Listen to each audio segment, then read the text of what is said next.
Olá! Nessa aula nós vamos falar sobre o segundo princípio do Solid, o Open Closed Principle, ou seja, princípio do aberto-fechado. Se você olhar a definição desse princípio, ele parece um tanto quanto abstrato, mas ele não é nada muito complicado de se atingir. Qual a definição desse princípio? Uma classe deve estar aberta para extensão, porém fechada à modificação. Como assim? O que acontece? Eu não posso modificar uma classe? Calma lá, não é bem isso. Esse conceito, esse princípio, ele é ignorado muito mais no PHP do que em outras linguagens compiladas, onde geralmente se fazem bibliotecas compiladas separadamente. Mas não se preocupe com isso, eu vou mostrar para vocês na prática e vocês vão entender como funciona esse princípio. Vocês sabem que no Codecasts você pode fazer login com GitHub, Facebook ou Google+. Se você olhar o Auth Controller aqui do Codecasts, você vai ver que quando a rede social autoriza o login, e eu estou voltando aqui na minha autenticação, eu faço um if-else para poder descobrir qual driver que autorizou a autenticação e eu chamo um parser diferente para cada rede social, porque cada rede social tem algumas diferenças nos dados que elas retornam. Por exemplo, o Facebook nem sempre pode retornar um e-mail e ele também não tem o username, ele tem o nome do usuário. Então, no Facebook Parser eu tenho que gerar um username, etc. Cada um tem suas regras separadas. Bom, até aí tudo bem, não tem grandes problemas com esse código, até o ponto que eu preciso adicionar um novo driver de autenticação. Então, se eu estou criando uma nova funcionalidade, que é a autenticação, vamos falar, por exemplo, do LinkedIn, eu vou estar modificando o meu Auth Controller. Ou seja, eu estou violando o princípio aberto e fechado do Solid, pois, a grosso modo, o que esse princípio diz é que eu devo ser capaz de adicionar novas funcionalidades sem que para isso eu precise alterar o código que já existe. Nada mais do que isso. Então vamos ver como a gente pode resolver isso e se adequar a esse princípio. Bom, se eu mostrar para vocês aqui em Domains, Users, Parsers, você vai ver que eu tenho um abstract, certo? E eu tenho classes que estendem esses parsers. Então, para cada rede social eu tenho um, GitHub, Facebook e Google. E o que eu vou fazer aqui, eu vou criar um resolver. Eu vou criar nova classe, parser resolver protected aliases, ou seja, os alias de cada provedor. É claro que esse exemplo ainda vai ser refatorado, não é o resultado final, tá? Então eu vou fazer o seguinte, GitHub é o GitHub parser class. Facebook é o Facebook parser e o Google é o Google parser. Ok? Se a gente voltar aqui no Auth Controller, você pode ver que a gente está passando para cada instância os details, ou seja, os detalhes que estão sendo retornados da rede social de cada usuário. O que eu vou fazer aqui no Resolver? Então, eu vou criar um construtor que recebe o driver alias. Vamos colocar aqui os detalhes.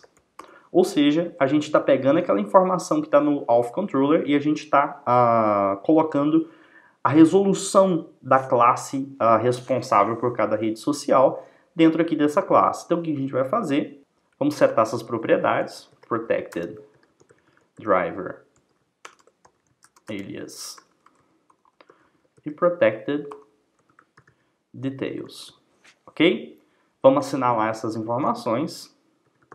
Driver alias é driver alias e details é details. E o que a gente vai fazer? Um public function resolve, que a gente vai fazer o seguinte. Primeiro a gente vai descobrir qual é a classe, ok? Como que a gente faz isso? Parser class recebe this alias this driver alias. Ou seja, a gente está pegando o nome de uma dessas classes e a gente vai instanciar ela agora. Parser é igual a new parser class passando this details, tá? E a gente vai retornar o nosso parser. Ok, feito isso, isso é tudo que a gente precisa para poder tirar a modificação da classe auth quando a gente precisar resolver um novo driver. Então o que eu vou fazer é o seguinte, eu estou descobrindo o parser, né, fazendo o if else, e eu vou remover todo esse código para fazer o seguinte, resolver é igual a new parser resolver, passando o quê? O driver e os detalhes, certo? O que eu vou fazer agora? Eu preciso do parser. Como que eu obtenho ele? Através do resolver resolve. Ou seja, agora eu tenho o parser. Eu não estou criando a instância do parser aqui diretamente, eu estou criando aqui dentro de parser resolver. Isso é um caminho, isso é um meio termo entre atender o princípio aberto-fechado e não atender. Por que é um meio caminho? Porque se a gente precisar criar um novo parser, vamos criar aqui, baseado no Google aqui, vamos criar chamado LinkedIn parser, certo? Vamos renomear LinkedIn parser. Ok, a gente tem o parser do LinkedIn, não tem nenhuma lógica customizada, ele está estendendo o abstrato, mas a gente poderia colocar a lógica personalizada aqui dentro. Mas não vem ao caso porque é só um exemplo. Porém, eu estou criando a nova funcionalidade, mas mesmo assim eu ainda estou alterando o parser resolver. O parser resolver, agora a nossa classe auth atende o princípio aberto e fechado, porém o parser resolver não atende, porque a nossa classe, quando for criada a nova funcionalidade LinkedIn parser, ela ainda depende do registro. O que a gente vai fazer? A gente vai fazer o seguinte, a gente vai colocar os aliases como sendo um array vazio, tá? Ou a gente poderia deixar ele somente como nulo, não tem importância. E a gente vai fazer o seguinte, no construtor dessa classe a gente vai fazer o seguinte, this aliases é igual a config social parsers.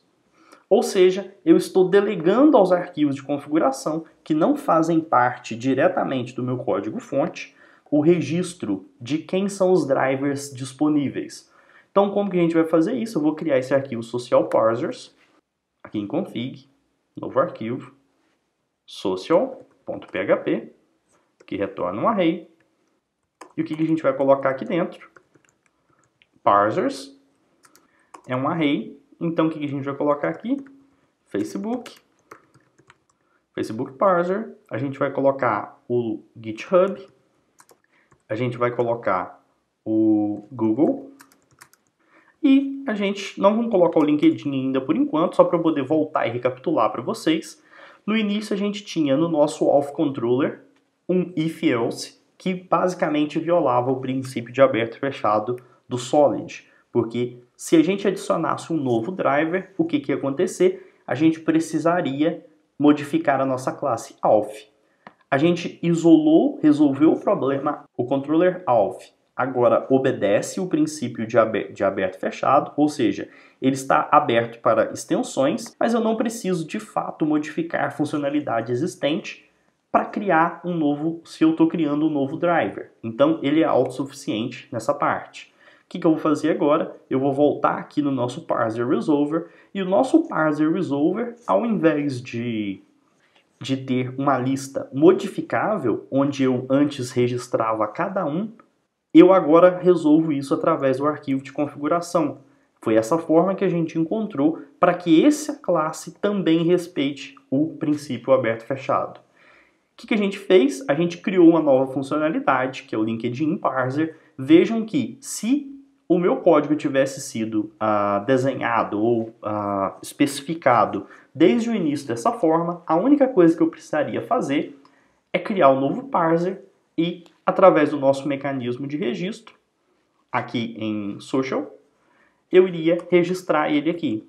Vamos colocar LinkedIn Parser Class.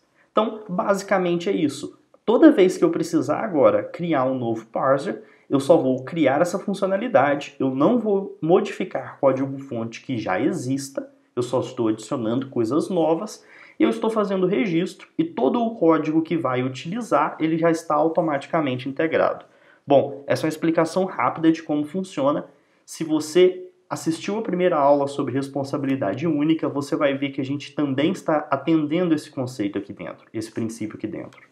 Porque o parser resolver, ele tem apenas uma responsabilidade e esses dois conceitos são muito integrados. O auth controller agora não precisa saber mais quem são os drivers de callback, porque ele é transparente, ele não tem a responsabilidade de descobrir qual é o driver. Então, a gente atendeu o princípio de responsabilidade única e, ao mesmo tempo, atendeu o princípio de aberto a extensão, fechado para modificação.